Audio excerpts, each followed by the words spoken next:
Choate Day, Deerfield Day broadcast. This year live from Deerfield Academy. And once again, we'd like to thank you for joining us, especially. What you're seeing right now on screen are actually some pictures of the flooding that occurred at Deerfield this fall when Hurricane Irene struck. And you can see the massive amounts of damage. On August 28th, Tropical Storm Irene left us with severe floodings on all of our fields and our lower levels. You can see those are the football stands that are actually right in front of you on the webcast. Those are our tennis courts.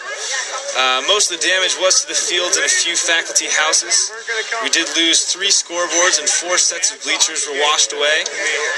We had over 10 inches of rain in Deerfield and Greenfield in half a day, and the average in the month of August is 2 inches alone for the entire month. So there's our football stands. There's an aerial view of some of the damage. And what happened was the amount of silt actually came in. You can see the silt there, and it killed all the grass. So we ended up having to scrape all of our fields of the old grass and silt, as shown. And we actually resodded them with 15 acres of sod. So that's why you see the beautiful green field in front of you today. And we want a big thanks to our physical plant for their tireless efforts. They've really helped out in every occasion, worked around the clock, putting sod down, scraping off the fields. And then with our most recent snowstorm, which left a lot of Connecticut and most of western Massachusetts without power, they've really been working around the clock this year with a couple big storms that have caused a lot of damage on campus. So a big thank you to them. The tradition was able to be kept alive this year because of their efforts, and Deerfield was able to host the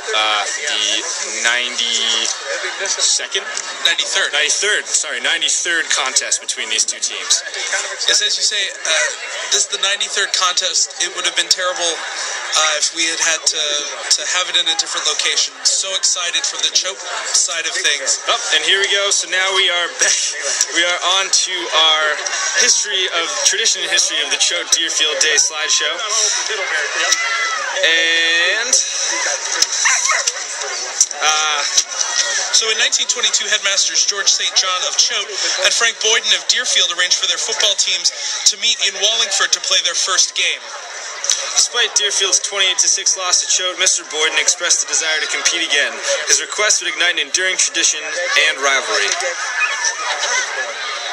At first, all the football games were played in Wallingford, but in 1928, Mr. St. John brought the Choate football team to Deerfield, and since then, the host school has alternated each year. Whether Deerfield traveled to Choate or vice versa, the entire student body supported their teams. Deerfield students marched the Choate invasion 4 abreast through Wallingford all the way up to the Choate football field.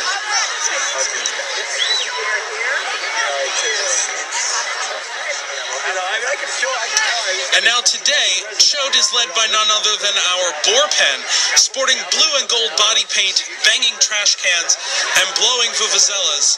It may not be a march down Main Street, but there's still a force to be reckoned with. And in the days leading up to the big game day, pep rallies and bonfires gathered the whole student body together on both campuses.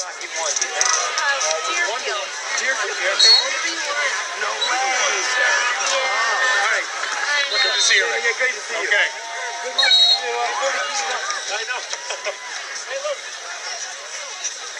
And on the campus of Choate-Rosemary Hall, the bonfire tradition has evolved over the years. What was once a simple bonfire changed in 1984 to setting a dragon ablaze, a tradition that continues today, or last night, more aptly. But this no doubt about it. Sorry, that invitation in 1922 was the beginning of an amazing tradition. But this day is all about the athletic competition, 2 teams meeting in the field in an epic battle, and every step of the way our headmasters, or head of schools, have been there to root for their teams like Mr. Boyd and Mr. Seymour St. John.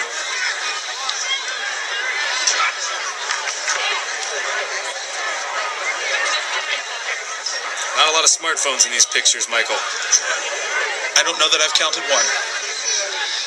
Now, in the 50th year of the rivalry in 1972, young editors at the Deerfield Scroll, the student newspaper, expressed that rivalries are based on a mutual relationship, but this one had cooled somehow. They attributed it to the Choate's early decision to become coeducational. In their almost prophetic sentence, they saw that it might be lost altogether unless Deerfield goes coeducational.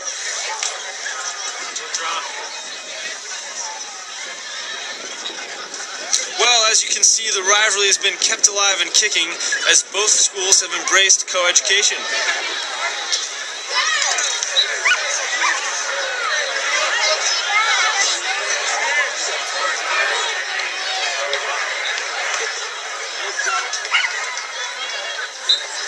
And after the 1922 football game, this fall competition expanded to include all fall sports.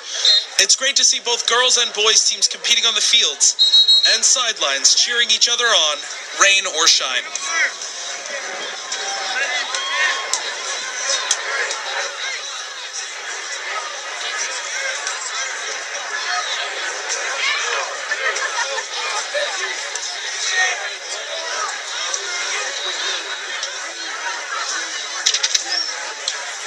And another tradition with the Deerfield Choate Day, playing despite the weather. There has been rain, sleet, and snow during the games in November. One of the most memorable contests in the first 50 years was the game of 1949, played under wet skies. To quote the 1972 Deerfield scroll, Deerfield refused to cancel the match, and whenever the ball was kicked or punted, it would land in a huge puddle. One of the referees had to wade in after it in order to see that the game might go on. Cars in which had been parked beside the field to watch had to be hauled out of the mud by tractors courtesy of local farmers. And certainly that 1949 sense of never give up, never die continues today, as Deerfield, as we mentioned, was able to make all of today's games happen on campus. And we see this carry on into winter sports as well as spring sports on both campuses, although there's no official day anointed to the winter and the spring. The rivalry is big. Fan buses from both schools go to the opposing school's turf to cheer on their respective teams. So, Michael, we have some score updates. Why don't we just recap them all for you, just in case some of you may have missed the earlier ones. In thirds field hockey today at 10:15, final score was 0-0. In girls reserve soccer, Choate was victorious 4-0. Still no score in boys JV soccer. We do know that varsity volleyball won their 10:30 a.m. contest. Still waiting on a final score for that one, but Choate continues their undefeated season.